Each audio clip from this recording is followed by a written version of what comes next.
Social flexibility is the ability to adjust one's behavior and communication based on the situation and people involved. Losing a game or not being first in line can be extremely difficult for some of our clients. In ABA, teaching flexibility can help learners adapt to new environments, routines, and expectations.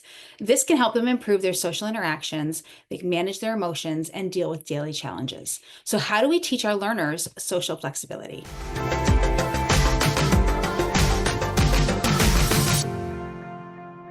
Hi, I'm Shira. And I'm Shayna. We're behavior analysts who create weekly content about how to teach kids with autism so that they make real progress. And we create shareable resources to make your job just a little easier. Today's topic is all about social flexibility. And if you want more videos like this, make sure to subscribe and hit the notification bell to stay updated on new video releases. So I am into a lot of sports. I'm fairly competitive and I want to win as much as the next person.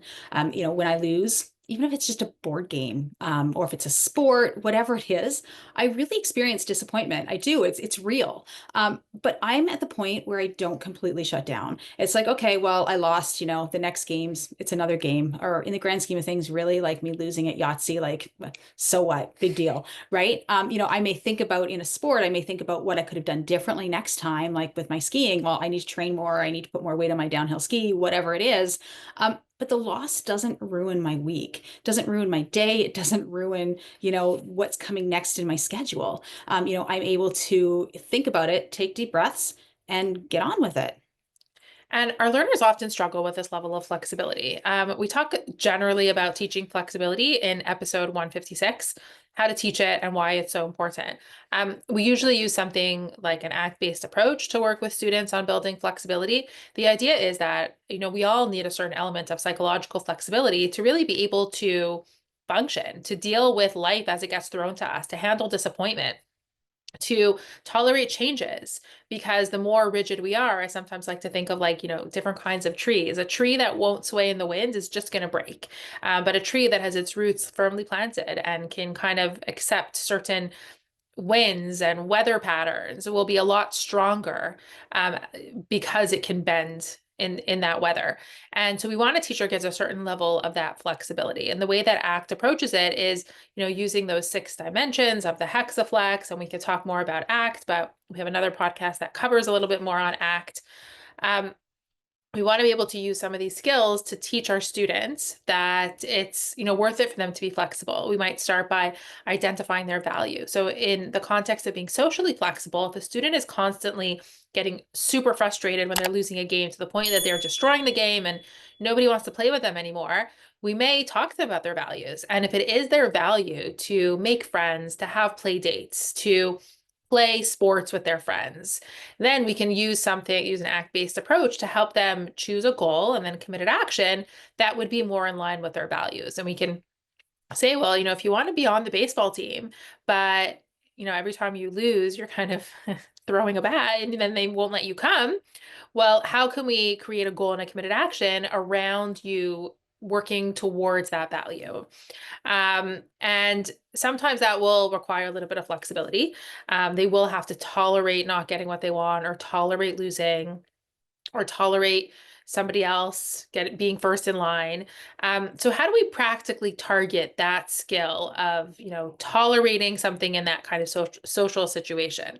The other question is, if students don't have the language for ACT, how do we teach the skill? Or if students are younger and they don't really understand, what do you mean by committed action, or what do you mean by my values?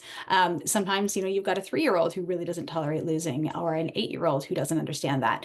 So, we need to still practically teach this. And we have a CEU on this, and it's on February 20th at 12 p.m. Eastern Time.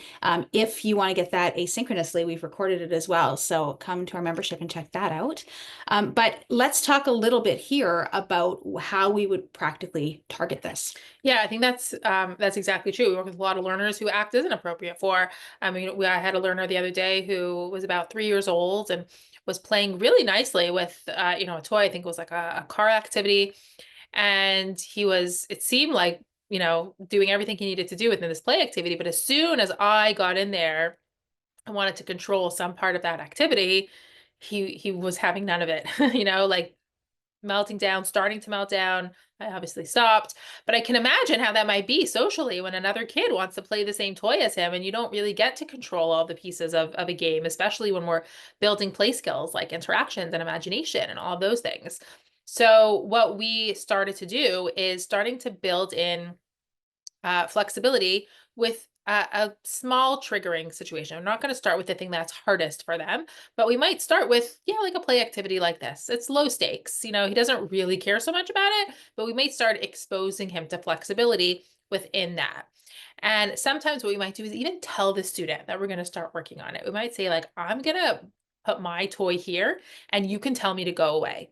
We may start with that. We may just start with the practice trials, depending on the learner and their level of language. And the first thing we would do is give them the language to tell us that they don't like this. So they might say, like, go away, or don't do that, or I don't want to, or whatever that is. And we can reinforce that communication. Eventually, what we want to do is reinforce them tolerating that they've communicated and it's still no.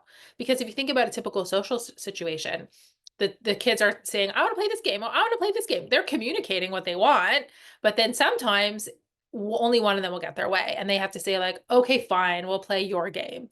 And But then that's I want to play my game.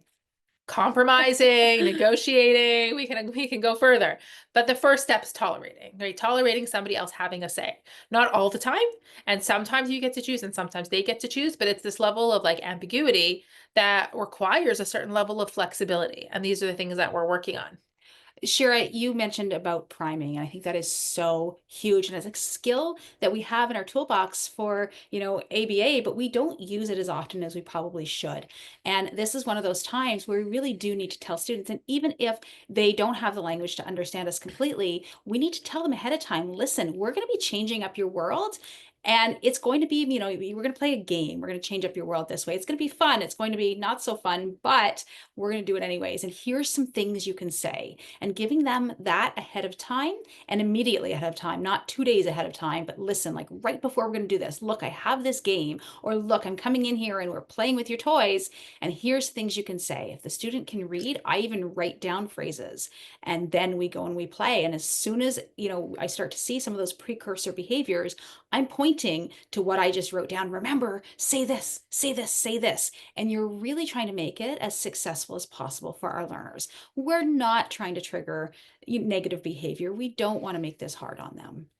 So also thinking about, because we don't want to trigger a challenging behavior, how we're reinforcing. So sometimes reinforcement is that they get to go back to, however they wanted to be inflexible with their play, or whatever it is that they wanted to do. That we're choosing small enough approximations that we can reinforce that way, or it could be reinforcing some other way. Sometimes it'll be praise, or sometimes it might be that they get to choose the next game, really depending on what level that learner is at. But always thinking about what's in it for them to tolerate this. And I think, when you say that praise and everything else, really, what we assume is that you have a relationship when you're teaching this, but that relationship component is so huge. If the student trusts you and trusts that you're not going to pull them out of their comfort zone too much, then they'll tolerate you doing a little bit more with them. And they'll also, when you praise them, praise will work because it means a lot to them for that. And I find that sometimes we might, wait for these situations to come up and then be able to teach them. But how often are they really going to come up? So don't be afraid to contrive and don't be afraid to role play. You could practice that multiple times. You don't have to wait until a triggering situation might come up, or they're showing, a certain level of inflexibility. You can role play and really target this. Such a good point. I think about Peter Gerhardt and when he talks about teaching life skills.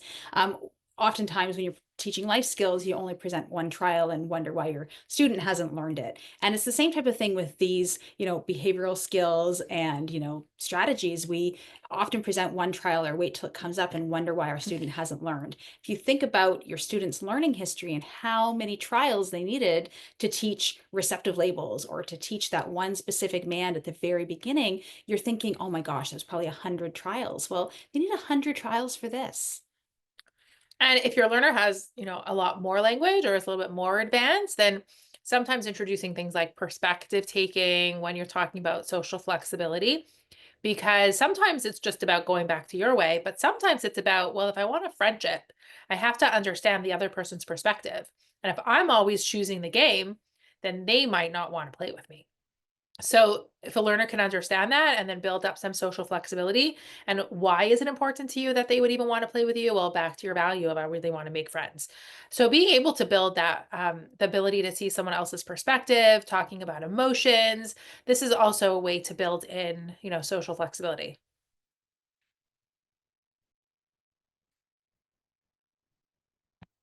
So, in summary, today we discussed how to help your students learn social flexibility. We talked about some strategies in terms of teaching functional communication skills. We talked about developing a relationship and the importance of priming or pre teaching and role playing. For more information on teaching social flexibility, click the link in and around this video or in the description to claim your free download on ACT Committed Actions Planner. We also encourage you to subscribe to the channel so that you don't miss any future videos, and leave a like and comment below if you have further questions.